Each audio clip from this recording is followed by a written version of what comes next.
Hello everyone, welcome to our channel living through the lens. आज हम बात करेंगे इंडिया के न्यू एजुकेशन पॉलिसी के बारे में। ये एजुकेशन पॉलिसी में 34 इयर्स के बाद चेंज हो रहा है एंड इसको बनाने के लिए बहुत सारे लोगों का सजेशंस भी लिया गया एंड फाइनली इस ड्राफ्ट को प्रिपेयर किया गया with A panel of experts led by farmer ISRO chief के कस्तूरी रंजन। अब इस पॉलिसी में क्या क्या है उसके बारे में बात करते हैं।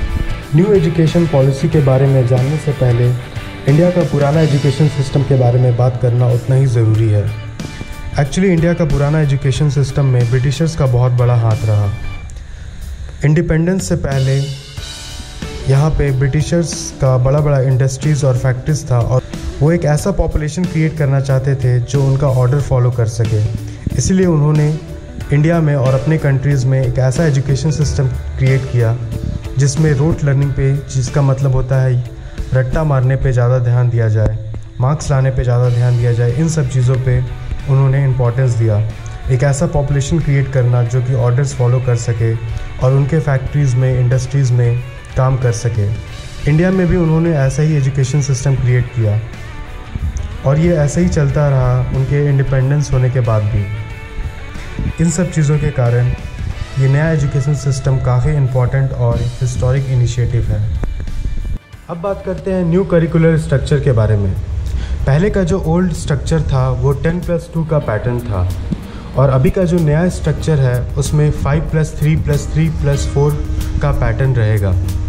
न्यू स्ट्रक्चर में 4 स्टेजेस रहेंगे जो कि फाउंडेशनल, प्रिपरेटरी, मिडिल और सेकेंडरी स्टेज रहेंगे। पहले का जो फाउंडेशनल स्टेज रहेगा वो टोटल 5 इयर्स का रहेगा, जो 3+2 इयर्स का रहेगा। 3 इयर्स जो रहेगा वो प्री स्कूल का होगा और 2 इयर्स क्लास 1 और 2 के लिए रहेगा। इस 5 इयर्स में कोई भी एग्ज़ाम देना नहीं पड़ेगा और बच्चों को सिर्फ एक्टिविटीज़ और खेल कूद कराया जाएगा। ऐसा करने से बच्चे को स्कूल से लगाव हो सके, इसलिए ऐसा पैटर्न रखा गया है।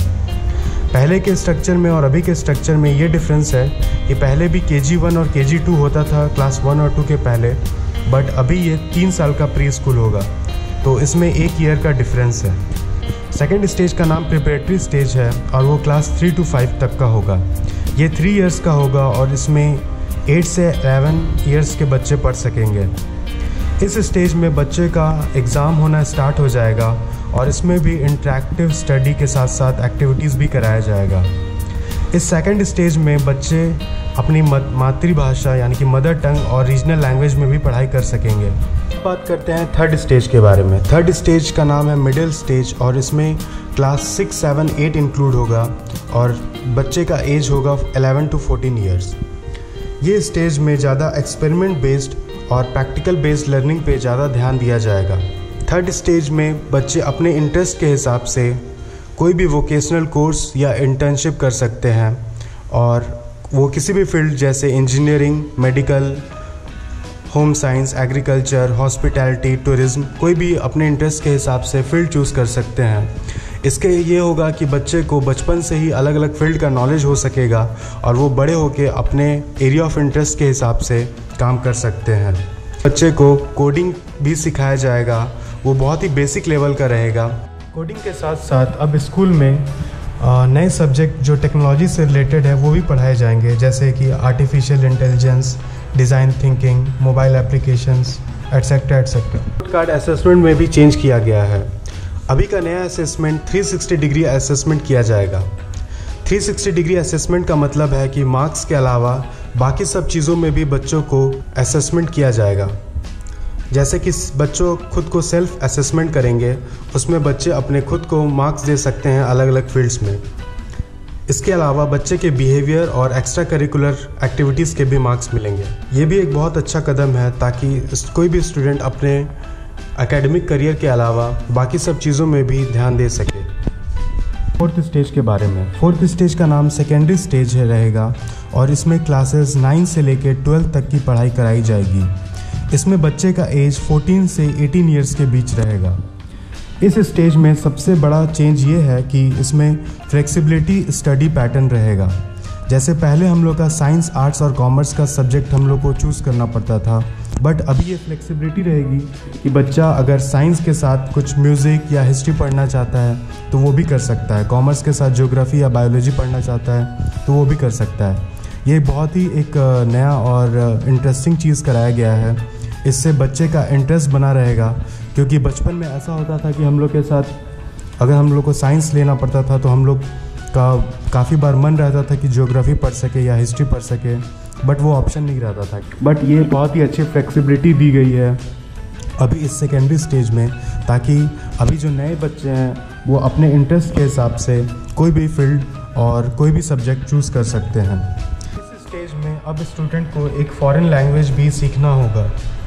इस स्टेज में जो एग्ज़ाम का पैटर्न होगा वो भी ईयरली नहीं बट सेमेस्टर वाइज होगा।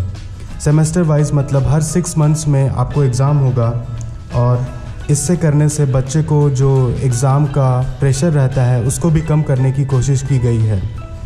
तो इस तरह से आप देख सकते हैं कि ये सारा जो नया करिकुलर स्टेज है वो सिमिलर है, जिसमें टोटल 12 ईयर्स ही लग रहा है, बट 1 साल बच्चे को पहले से स्टार्ट करना पड़ रहा है। और इसमें जैसा मैंने बताया बहुत सारे रिवॉल्यूशनरी चेंजेस हैं, जिसमें ज़्यादा फ्लेक्सिबिलिटी पे, स्टडी पैटर्न पे, एग्ज़ाम के पैटर्न में और मेमोरी पे ज़्यादा ध्यान नहीं दिया गया है, बल्कि ज़्यादा इनोवेशन पे, क्रिएटिविटी पे, प्रैक्टिकल बेस्ड लर्निंग पे, एक्सपेरिमेंट बेस्ड लर्निंग पे ज़्यादा ध्यान दिया गया है, ताकि बच्चे को हर फील्ड का, हर सेक्टर का नॉलेज हो सके और वो अपनी thinking ability, critical thinking, then creative thinking, ये सब चीज़ों को बढ़ा सकें। उसके बाद ग्रेजुएशन के एडमिशन के लिए भी एक अब कॉमन एडमिशन टेस्ट होगा, जिसे देकर एग्ज़ाम्स में बच्चे अपना एडमिशन ले सकते हैं। उसके बाद अब ग्रेजुएशन के बारे में बात करते हैं। अभी के नए ग्रेजुएशन में बहुत ज़्यादा फ्लेक्सिबिलिटी और फ्रीडम देने की कोशिश की गई है। इस नए ग्रेजुएशन में हम लोग को ऑप्शन रहेगा कि हम लोग फिर से बहुत सारे अलग अलग सब्जेक्ट चूज़ कर सकते हैं। पहले के ग्रेजुएशन में हमें कोई स्ट्रीम चूज़ करना पड़ता था, जैसे BSc, BA, BCom, बट अभी के ग्रेजुएशन में ऐसा नहीं रहेगा। फिर पहले के ग्रेजुएशन में ऐसा था कि किसी वजह से अगर कोई 1 साल का पढ़ाई किया है या 2 साल का ग्रेजुएशन किया है और किसी वजह से अगर उसका पढ़ाई छूट जाता है, उसका वैल्यूज़ नहीं रहता था अगर वो 1 साल या 2 साल का ग्रेजुएशन या पढ़ाई करने के बाद छूट जाता था तो। बट अभी के नए ग्रेजुएशन सिस्टम में मल्टी एंट्री और मल्टी एग्ज़िट सिस्टम दिया गया है। इसका मतलब ये है कि पहले के ग्रेजुएशन सिस्टम में अगर किसी ने 1 साल का पढ़ाई किया है या 2 साल का पढ़ाई किया है और किसी वजह से अगर उसकी पढ़ाई छूट जाती है तो उसे सर्टिफिकेट नहीं मिलता है और उसका 1 या 2 साल बर्बाद हो जाता है। बट अभी के नए सिस्टम में अगर आपने 1 साल का भी कोई कोर्स किया है ग्रेजुएशन का तो उसमें सर्टिफिकेट मिलेगा।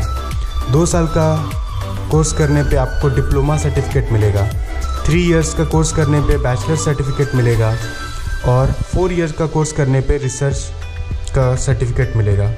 तो इससे आप देख सकते हैं कि अगर आपको किसी रीज़न से अगर आपका पढ़ाई छूट गया है या अगर आप फिर से पढ़ाई ज्वाइन करना चाहते हैं, अपना ग्रेजुएशन कंप्लीट करना चाहते हैं, तो ये नए एजुकेशन सिस्टम में पॉसिबल होगा। इससे बहुत ज़्यादा फ्लेक्सिबिलिटी और फ्रीडम देने की कोशिश की गई है, क्योंकि किसी भी स्टूडेंट को कोई भी नया फील्ड अचानक समझ आ सकता है और नए फील्ड में इंटरेस्ट आ सकता है। ग्रेजुएशन के बाद पोस्ट ग्रेजुएशन भी 1 या 2 साल का रहेगा। ये डिपेंड करेगा आपके ग्रेजुएशन पे। अगर आपने 3 साल का ग्रेजुएशन किया है तो आपको 2 साल का पोस्ट ग्रेजुएशन करना पड़ेगा, और अगर आपने 4 इयर्स का ग्रेजुएशन किया है तो आपको 1 साल का ही पोस्ट ग्रेजुएट करना पड़ेगा।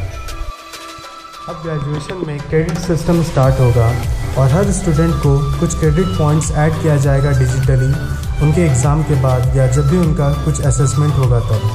इसके साथ ही अब नए एजुकेशन पॉलिसी में एक कॉमन बॉडी होगा जो एजुकेशन को रेगुलेट करेगा इंडिया में। अब पहले की तरह AICTE या UGC नहीं रहेगा, जबकि बस एक कॉमन बॉडी HECI होगा, which full form is higher education commission of India, जो कि रेगुलेटरी बॉडी होगा for the higher education in India. अब एक कॉमन स्टैंडर्ड होगा पब्लिक और प्राइवेट स्कूल्स दोनों के लिए, जिसमें कि सारे जो फीस स्ट्रक्चर हैं वो फिक्स और रेगुलेटेड होंगे सरकार के द्वारा, जिसमें कोई भी प्राइवेट स्कूल या कॉलेज एक लिमिटेड फ़ीस से ज़्यादा अपना फ़ीस नहीं रख सकता है।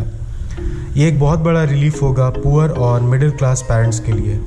न्यू एजुकेशन पॉलिसी में इंडिया का जीडीपी का 6% अब एजुकेशन सेक्टर में खर्च किया जाएगा। करेंटली ये अराउंड 3% है और अगर 6% पूरा हो जाता है तो ये भी एक बहुत अच्छा कदम है। न्यू एजुकेशन पॉलिसी के तहत अब वर्ल्ड के टॉप 100 यूनिवर्सिटीज़ भी इंडिया में अपना कॉलेज खोल सकेंगे। इन सब चीज़ों से हम समझ सकते हैं कि ये नया एजुकेशन पॉलिसी जितना अच्छा दिख रहा है उसे इम्प्लीमेंट करने में गवर्नमेंट को बहुत मेहनत करना पड़ेगा। इन सब चीज़ों में पेरेंट्स और टीचर्स का अहम रोल रहेगा। तो ओवरऑल हम कह सकते हैं कि ये पॉलिसी काफ़ी अच्छा है, काफ़ी फ्लेक्सिबल और प्रोग्रेसिव है और ये नए बच्चों को अपना करियर चूज़ करने में काफ़ी हेल्पफुल रहेगा।